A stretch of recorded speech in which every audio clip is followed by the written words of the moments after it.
There's a specific thing that happens when you travel Japan the right way. You stop being impressed by other places the same way. Not because Japan is flashier or louder, but because it keeps showing you what it actually looks like when somewhere has been cared for, thought through, and left to mean something.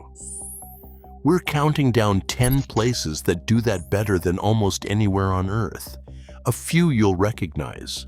The rest might be new, but once you know what's behind them, they'll probably stick longer than the ones you already know. Number 10. The snow monkeys of Jigokudani. Start in a valley in northern Nagano. Locals named it Jigokudani, which means Hell's Valley, because steam and boiling water hiss up out of the frozen ground all winter long. And right in the middle of that, wild monkeys sit chin deep in a hot spring while the snow keeps falling on their heads. And the backstory is stranger than the scene. This isn't a zoo, and it isn't some ancient tradition either. Back in the 1950s, ski resorts and logging pushed these monkeys down out of the mountains and into the towns, where they turned into pests. A local innkeeper named Ryosuke Goto spent about 2 years winning their trust and feeding them up by the springs, and the park finally opened in 1964. What makes it land is the thing the monkeys figured out on their own. These are Japanese macaques, the northernmost monkeys anywhere on Earth, and this is the only place where wild ones bathe like this. Nobody taught them. They worked out that the hot water beats the cold, and they've been soaking in it ever since. Number 9. The Praying Hands Village of Shirakawa-go. Next, travel into a river valley so remote it spent centuries cut off from the rest of the country. This is Shirakawa-go, and what catches your eye first is the roofs, huge and steep and thatched, pitched at a sharp angle like two hands pressed together in prayer. That shape actually has a name, gassho-zukuri, which means built like hands in prayer, and the steep angle isn't for looks. This region gets buried under some of the heaviest snow in Japan, and a flat roof would collapse under the weight, so they built roofs that shrug the snow straight off. The whole structure holds together without a single nail, and the big open attic under the thatch was once used to raise silkworms, and this is the part that tends to stay with people. These roofs are still re-thatched by hand, by the whole village working together, in a tradition called Yui. A roof gets redone every 30 to 40 years, and when that day comes, neighbors show up for neighbors. Some of these houses have been standing for more than 300 years. Number 8. The Deer and the Great Buddha of Nara. Before Tokyo, before Kyoto was even the capital, Japan's first great city was Nara. And the first thing that greets you there isn't a temple. It's deer, around 1,500 of them, wandering loose through the park, walking right up to you, and some of them will even bow. There's a reason nobody shoos them away. In the old belief, these deer are messengers of the gods, and one legend says a white deer carried a god into the city to the local shrine. Up until 1637, killing one of them could cost you your own life, and that long habit of reverence is exactly why they still roam free today. Then you step inside Todaiji. Waiting inside is a bronze Buddha about 15 meters tall, cast around the year 752, with roughly 130 kilograms of gold worked into it, sheltered by a wooden hall that ranks among the largest in the world. And the strange part is what you're actually looking at, because what stands there today is the smaller, rebuilt version. Nara gets a great deal right, but it isn't even the place that gets the spiritual part all the way right. Hold on to that. Number 7. The Bamboo Forest of Arashiyama. Let's slow right down. On the western edge of Kyoto, there's a path, about 500 meters long, that runs straight through a forest of bamboo.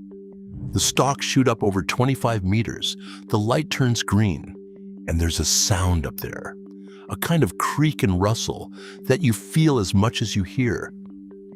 That sound is the part that counts. Japan keeps an official list of the 100 soundscapes worth protecting across the country, and this grove is on it. So the thing being looked after here isn't only how the place looks, it's how it sounds when the wind moves through it. And none of this grew here by accident.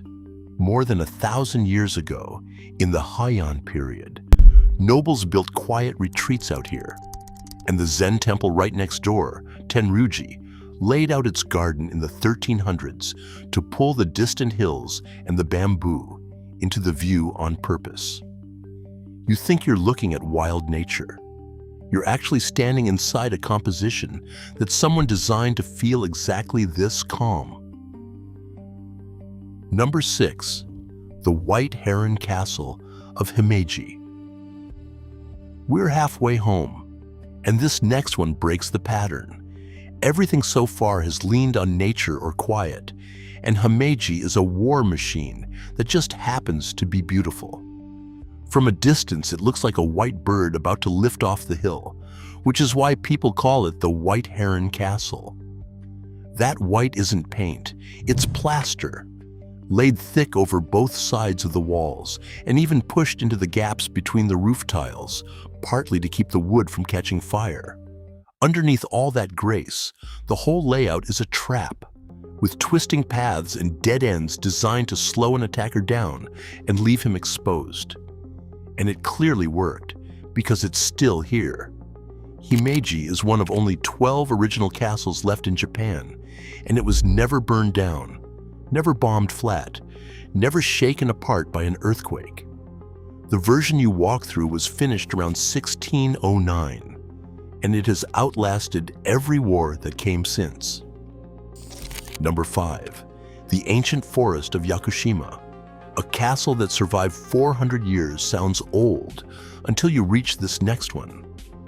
Go south, off the mainland, to an island that seems to be made of rain and moss. This is Yakushima, and the reason to come is the cedars. These aren't ordinary trees. They're trees so old that most of human history fits comfortably inside a single lifetime of theirs. The island even has its own word for them, Yakusugi, and a cedar only earns that name if it has stood for over 1,000 years. The most famous one, called Jomon-sugi, is older than anyone can actually pin down. The estimates run anywhere from about 2,000 years to over 7,000. And that uncertainty is part of what makes standing in front of it feel so strange. There's a good chance you've already seen this forest without knowing it. Hayao Miyazaki walked these woods again and again before he made Princess Mononoke, and the living, breathing forest in that film came straight out of here. Japan named this its first natural World Heritage Site back in 1993, and some of these trees were already ancient long before anyone thought to give that idea a name. Number 4. The Eternal Cemetery of Koyasan. This is the place I told you to hold on to, the one that gets the spiritual part all the way right. High in the mountains sits Koyasan, and its heart is a 2-kilometer path that winds beneath enormous cedar trees, past more than 200,000 graves, lit by lanterns that have been kept burning for centuries. A monk named Kukai founded this place in the year 816 as the home of his school of Buddhism, and the belief about him is what changes how the whole forest feels. People here don't say he died. They say he went into eternal meditation inside his tomb, waiting for the next Buddha to arrive. And for more than 1,000 years, the monks have carried him 2 meals a day. They still do it, every single morning and night. Walk that path, and you'll pass the graves of warlords who spent their whole lives at war with each other. Men like Oda Nobunaga and Toyotomi Hideyoshi, resting in the same ground as ordinary, nameless people. That's the quiet lesson of the place. Whatever rank you fought and bled for in life, this path treats everyone exactly the same in the end. Number 3. The Floating Gate of Miyajima. Top 3. Picture a giant gate, painted deep red, standing out in the open sea, and at high tide the water climbs up around its legs until the whole thing looks like it's floating. The reason it sits out there in the water is the part people tend to miss. The entire island behind it was once held to be so sacred that ordinary people weren't allowed to set foot on it at all. So the gate went up offshore instead, and pilgrims would arrive by boat and pass underneath it to reach holy ground without ever touching it with their feet. And the gate itself is hard to believe up close. It stands about 16 meters tall. It's carved from camphor wood, and it weighs more than 60 tons. Nothing pins it down. It isn't buried or bolted into the seabed at all. It simply rests there under its own enormous weight and lets the tide roll in and out around it. The gate has held that way since the shrine behind it was raised to its current form back in 1168. Number 2. The Thousand Gates of Fushimi Inari. Only 2 places left. Back in Kyoto, a whole mountainside is covered in thousands of these same red gates, except here they stand so close together that they form glowing tunnels climbing up into the trees. Every single one of those gates was donated. A person or a business paid for it, either as thanks for good fortune or as a request for more, offered up to Inari, the god tied first to rice and later to success of nearly every kind. So when you walk through, you are not passing through decoration. You are moving through thousands of separate hopes, each one stood up in wood and stacked into a path. This shrine is older than Kyoto ever was as a capital, with roots that reach back before the year 794. Most visitors snap a photo of the first stretch of gates and then turn around. But the trail keeps climbing for hours, all the way up the mountain. And that is where it stops being a photo and turns back into the thing it always was, a pilgrimage. Number 1, Mount Fuji. And number 1 is the one you already guessed, which is exactly the point of it. Almost every picture of Japan in your head has this mountain somewhere behind it, even when you don't notice it's there. Fuji is a near-perfect volcano, 3,776 meters tall, and people have climbed it as an act of faith for centuries, drawn upward to a mountain tied to a Shinto goddess. And one small detail explains the whole thing. When Fuji was added to the World Heritage List in 2013, it didn't go on as a natural wonder. It went on as a cultural site, because what matters most about this mountain was never the rock itself. It's everything people have made of it.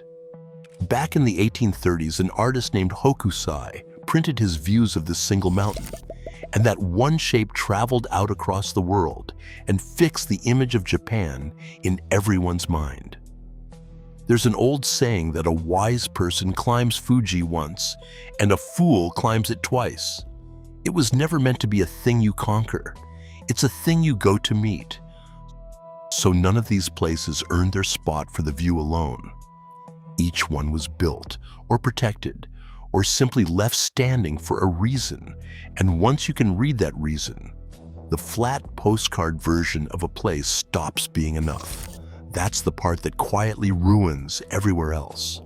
Tell me which one pulled at you the most, because the story behind any single one of these could fill its own video.